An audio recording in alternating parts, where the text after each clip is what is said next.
Welcome to She Who Rises, the interview series where we shine a light on the bold, brilliant, and resilient women of the ambitious ladies of London community.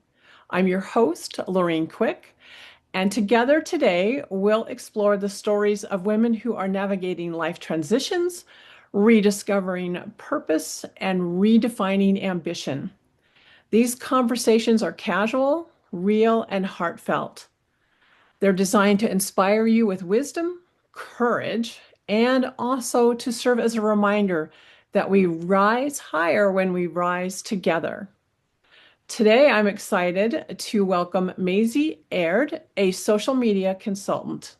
She specializes in helping business owners increase their visibility and attract new clients through the power of social media. In our conversation, we'll explore her journey, the lessons she's learned along the way, and the inspiring message she has for women everywhere. So let's get started. This is She Who Rises. My first question, Maisie, that I'll start with today is what chapter of life are you in right now? What are you navigating? What are you embracing? First of all, thank you so much for having me on this lovely podcast video chat. I'm really honored to be considered one of the ambitious ladies of London. Um, so where I am today is I started my current business as a consultant a bit less than a year ago, after having tried various things, and I thought I'm going to do something that I really want to do, that I've thought up myself for the first time. And I'm actually going to take the plunge and I'm going to start my own business. So I did. And where I am today is I'm in the middle actually of scaling my business to the next level. I've got a few projects in the works, and I'm so excited to launch, well, the main one towards the end of this year. So that's really exciting. But yeah, I'm still very much in the growth process. I'm still very sort of early days in the great scheme of businesses, but it's really exciting and going well. Congratulations. It's, Thank you. I think sometimes when we start businesses, we have this illusion that we sort of like work really hard and then we like get there. And Hmm. what we learn is we don't ever get there. We keep growing and expanding in maybe in business ways in terms of more clients, more money, but sometimes it's in depth, right? The deeper that Hmm. we go with our clients and the work that we do. So growth is around us all the time, and transitions happen all the time as we navigate a business that we own ourselves. So congratulations for getting started, taking that leap. But also, I'm really excited to hear that you are also moving forward and growing the business as well, moving into new steps and new stages. Hmm. When you got started, and as you are here today, what has helped you stay connected to your purpose or even continually rediscover what that purpose is or what your purpose is? Well, I've always been somebody who is very ambitious. I've always been very stubborn and very determined. Personality traits that I got from my nana. Um, so I've always had a certain drive, and quite often if I get an idea and I set my mind to something, I will do whatever I can to try and get there. So in that respect, that drive has kind of already been there throughout my life in everything that I do. But starting my own business was really something that I think I massively underestimated, and how how big of a project it actually was and is. So there have been quite a few times where I've thought, is this the right path? Am I going to make it? Am I going to be able to keep going and get to where I want to be? But I have to say that what keeps me going is I have so many dreams. I'm a big dreamer. There's so many things that I want to do in my life. And in order to get there, I want to have the freedom in my professional life and the ability to kind of be more in charge of what I'm doing and in charge of my finances and my my well-being, my network, all of that. And running my own business is going to allow me to get to where I want to be and do all of the things and accomplish all of the things I want to do. So that's what keeps me going. It's my dreams and all the things that I want to do in my life. It's that big picture, how the business is not your life, but it creates the life that you want Mm, to live. And so it's part of absolutely. that, right? And to Yeah, stop it means to stop everything else. That's what I'm hearing. So just remembering that reminds you, makes you feel re-inspired to keep going, to know who you are and to push. absolutely. Yeah, absolutely. Wonderful. I think I resonate with that so well in terms of my own experience running a business. So great. How do you think, Maisie, your friendships have shaped your business journey? Have you had lots of friends and have they supported and helped you, or not at all? I'm curious. My two best friends, one I met at secondary school, one I met at college later on. Um, One of them said when I said that I was going to start off on this journey and start my own business, she sort of looked very wide-eyed and was sort of like, wow, that's brave. It's kind of like, oh, because she was still finishing her master's degree and then going on, she sort of knew where she was going.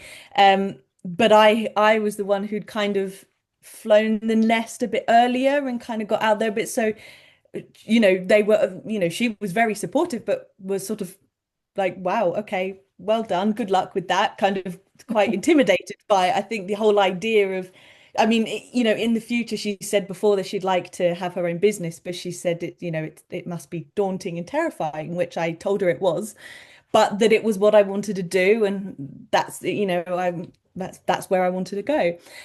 My other best friend, who I've my longest friend, she was right behind me all the way. She also works, it's a bit different to what I do, but she also works with social media for a company. And when I sort of told her what I wanted to do and how I wanted to structure it, she said, "Oh, I think you'd be amazing at that." Or she was giving me tips and she's helped me so much. Honestly, I've been really lucky in that respect. So everybody's around me has been really, really supportive and including family as well as friends. So I've been really lucky in that respect. You are, because I think a lot of times we find that people actually discourage us.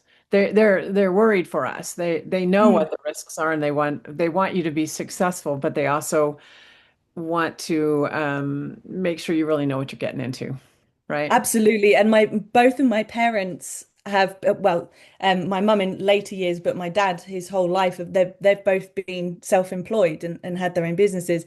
And when I told them, they were both a bit sort of like, are you sure? This is, you're quite young, you haven't had, experience in lots of different jobs yet, are you sure this is what you want to do? And I said, yeah, I want to give it a go. So they said, okay, great, go for it. But there was that sort of, I think, again, because they knew that it would be tough and that it's not plain sailing and that you're not guaranteed that, you haven't got that kind of safety net of a regular income and you're going to have to work for it. And I think they were just worried, as parents are. But they've been incredibly supportive as well. So I've realized how lucky I am. It sounds like both your family and friends, once you said, yes, I'm doing this, they're behind you 100%. Mm.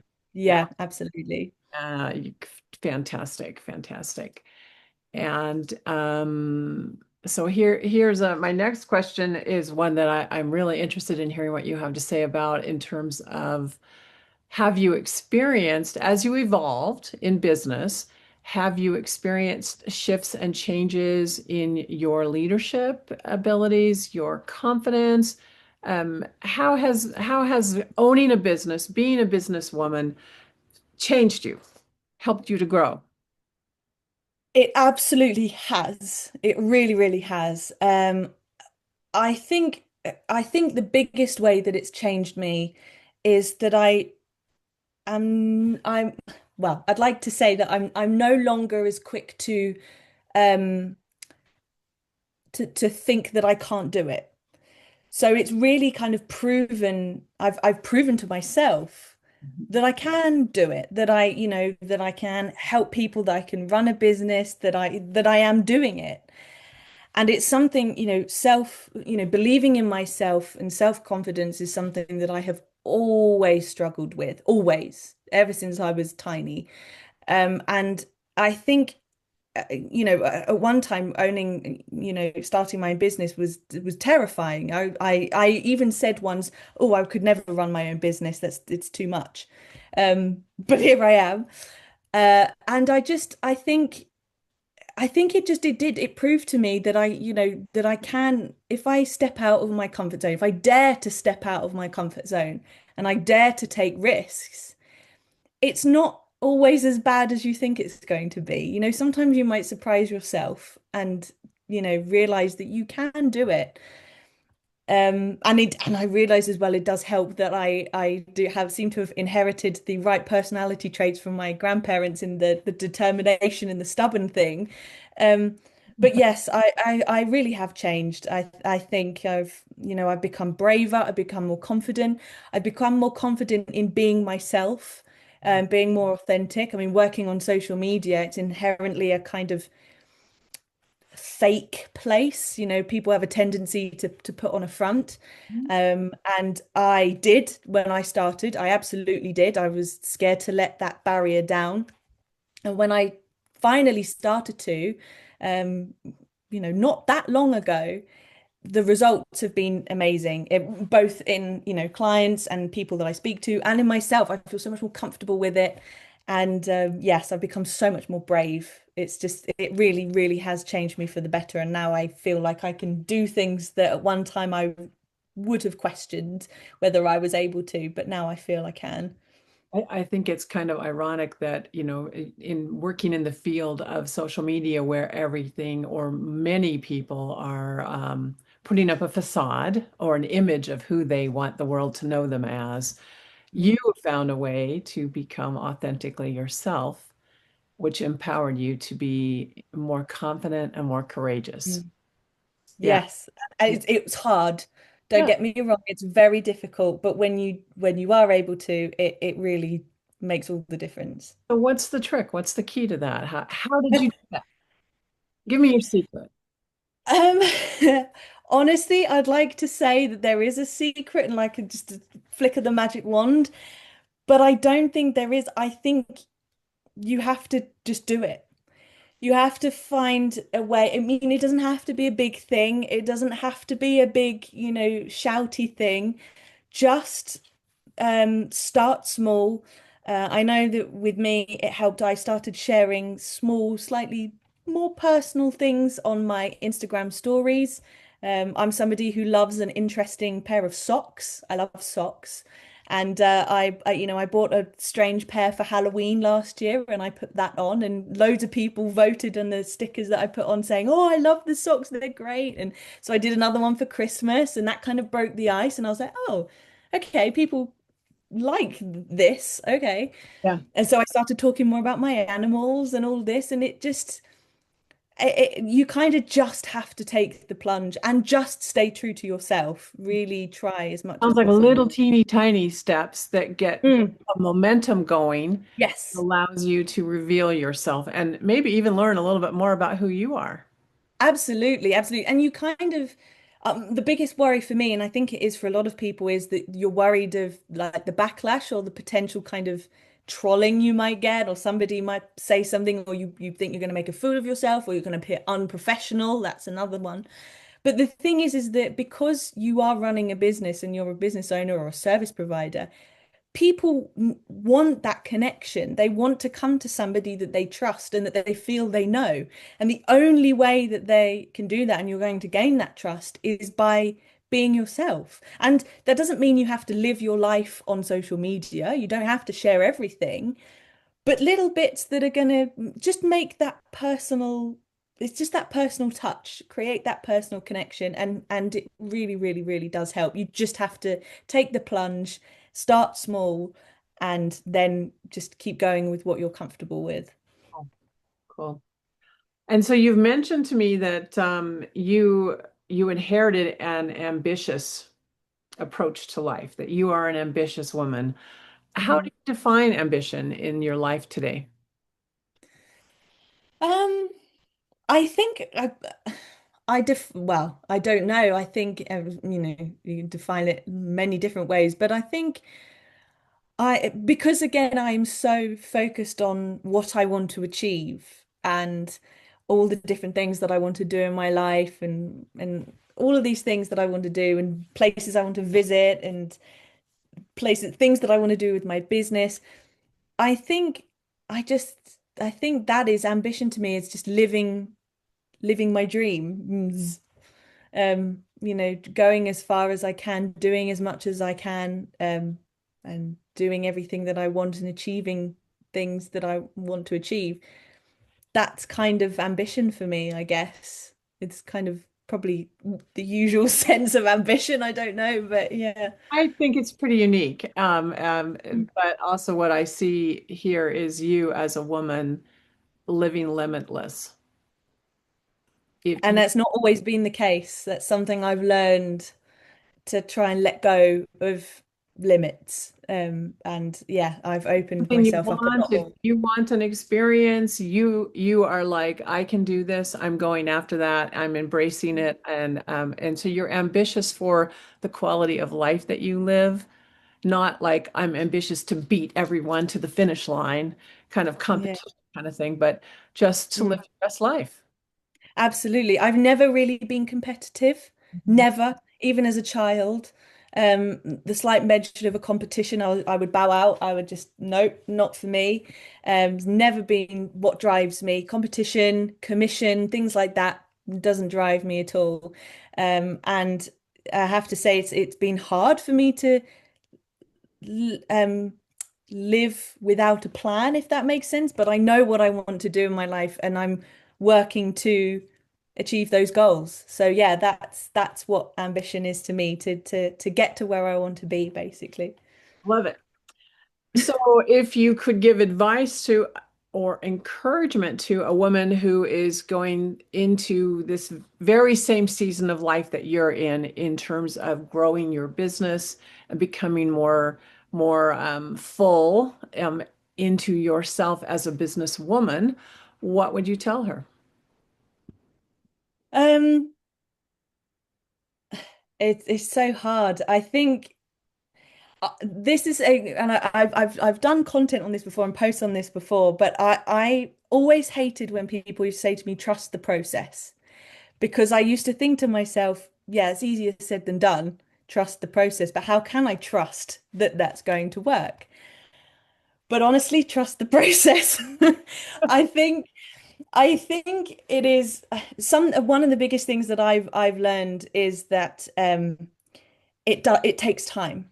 No matter what anybody says, or no matter what anybody does, whether people are saying, follow what I do and you'll be on 5K months in 3 months and do this and do that and you can be a millionaire by doing this. No. It takes time and it takes a lot of motivation to keep going when the times are tough. And it takes a lot of consistency, which I am not good at, but I'm working on it. Mhm. Um, and it is hard. So, in the times when you feel rubbish and you feel like it's not working, take a step back, take a day off, take a day away from it, take a weekend away from it, and then come back to it. Don't force anything. Don't force yourself to keep going if you feel like you're burning out because it's the worst thing. I've done it lots, and you know, at the end of last year and the beginning of this year, I think I came near to burnout about 4 times, Mm. and it's not worth it. And I've learned now, I recognize the signs. If you're struggling, take a day away from it. The world is not going to crumble if you just take some time away, gather yourself, then come back to it with a logical head, um, and just trust that time will, you will get there, even though it's hard. But yes, I think I would have appreciated somebody saying that to me when I started that, yeah, it's going to take time. It's going to take a long time. But if you just keep going, keep, ticking along, you will get there. I love that actually, especially the part about just taking a day. Take an afternoon, take something, Mhm. step away so that you get a different perspective when you come back. Yeah. Yeah, absolutely. And you are a member of Ambitious Ladies of London. How has being a part of our community impacted your journey personally, professionally? How has that helped? It's it has helped tremendously. Um, it's helped my confidence definitely, because it's almost like a you can kind of if you're starting your business or you're fairly new in your business, as I was when I joined Ambitious Ladies, it's kind of a place to test the waters with your business. So you're able to kind of talk to other women about what they're doing. You can talk about what you're doing. You can talk about your offers, your services or your product or whatever it is that you offer. And it's kind of a way to test things out, test your content even, test, pitching, things like that. With the retreats that Doreen runs, you can come along and ask questions. And it's kind of makes it less scary because you're in a group rather than sort of saying it to the whole world, coming out with with your services and everything. You can kind of test the waters with it. Um, and I know that helped me massively. Doreen has just been incredible. It's always amazing to go to. She's amazing to go to for advice. And I think it was so lovely actually to see that I wasn't the only one. And Mhm. it sounds like simple and kind of obvious, but when you do start your business, you have sometimes you get the impression that you're the only one having ever gone through this and that it's horrible. And you're thinking, gosh, why does nobody else seem to be struggling? So when you come to a group like Ambitious Ladies and you can meet loads of other incredible business owners, female business owners, you see that they have down days as well, Mhm. as we all do. They have amazing days when they're celebrating a win, or whether it's very small or a big win, and it's just a place to kind of you just feel better. There are people there you could go on, you could message them at any time of the day and say, I'm having an awful day today. This has happened, this has happened, this has happened. And either someone will come on and say, oh, I'm so sorry you're feeling that way, or somebody will come on and put something on there and it'll make you laugh. And it just means that you're not alone and you don't, there are loads of other people going through the same thing you are, and you don't have to struggle on by yourself. It's really a very powerful network of support. Mm. Yeah. Absolutely. It really, really, really is. Yeah. And it's a great place for advice, for those who've been in business longer or, who maybe have different areas of expertise. It's a great way to find clients. Quite often people go, oh, actually, yeah, does anybody know a so and so, so and so? And someone else will say, oh, yes, um, you know, whoever's there's somebody in this group who can help you with that. And you can even find work that way. Even if you're not looking for work, you might have somebody who comes along and says, "Oh, actually, I could really do with your help for this and that." So it's really an all-rounder. There's something for everybody. You will absolutely get something out of it. And so my final question is, what would you tell another woman who's considering joining Ambitious Ladies of London? What would you say to her? I would say definitely do it. I know a lot of people are skeptical about kind of networking groups, and if it's just another networking group with lots of, promos and all of that. That is not what Ambitious Ladies is. It's not what it's about. It's not what Doreen's about. And even I mean, and Doreen knows this. When she first contacted me, I was a bit sort of skeptical. But I joined, and honestly, it isn't like any other networking group that I've been part of. There's always conversations going, there's always laughter, there's always events going on, whether they're online or in person. So I would definitely say do it. And like I said, there's something for everybody, and you will absolutely get something out of it. I love it. I love it. All right. Well, this wraps up our session for today. What I want to say to you, Maisie, is thank you so much. Thank you so much for Thank sharing your story, your wisdom. I know all of us listening will benefit from that in many different kinds of ways. Your journey reminds us that rising isn't just about achievement, it's also truly about courage, about growth, and the power to show up authentically, to show up as our true selves. If you would like to connect with Maisie, you can find her in the show notes with her contact information on various social media platforms. And I would love to encourage each of you as you are listening to this today to reach out, support her work, and also make a friend because she, from everything we've just learned all about her, would be a valuable resource, a valuable source of support in your life as you move forward working your business and seeking your ambitions. This today has been an episode of She Who Rises, where we celebrate the women of ambitious ladies of London who are leading with wisdom, heart, and courage. Until next time, dear listeners, dear viewers, please keep rising, keep shining, and remember, when one woman rises, we all rise together. Thank you so much for listening.